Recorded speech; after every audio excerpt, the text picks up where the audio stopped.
মালাইকাতিহি, আছে না নাই? ফেরেশতা আসেনি? আপনারা বলেন না কেন?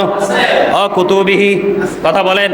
এমনি করে করে বন্ধু আল্লাহর প্রতি, আসমানি কিতাবগুলোর প্রতি, ফেরেশতাদের প্রতি, নবী রাসূলদের প্রতি, পরকালের প্রতি। আর যেটা বলতে চাইছিলাম আর একটা হলো বন্ধু তাকদীর।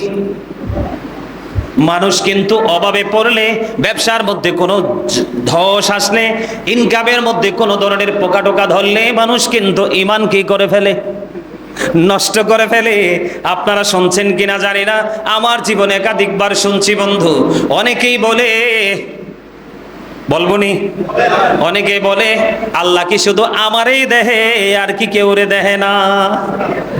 এই কথা বলে কি বলে না? ও মা, কথা কন না কেন? বলে না?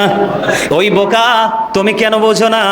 বুখারী শরীফের মধ্যে এসেছে হাদিস খানা, আল্লাহ যখন কোনো বান্দাকে দয়া করতে চায়, আল্লাহ যখন কোনো বান্দাকে ইহসান করতে চায়, আল্লাহ যখন কোনো বান্দাকে বন্ধু তার উপর রহমত বর্ষণ করতে চায়, তখন তার আমল নামার দিকে তাকিয়ে দেখে তার আমল নামায় অন্যায় আছে, গুণ আছে, অপরাধ আছে, সেটা যে করার জন্য প্রস্তুত ছিল না।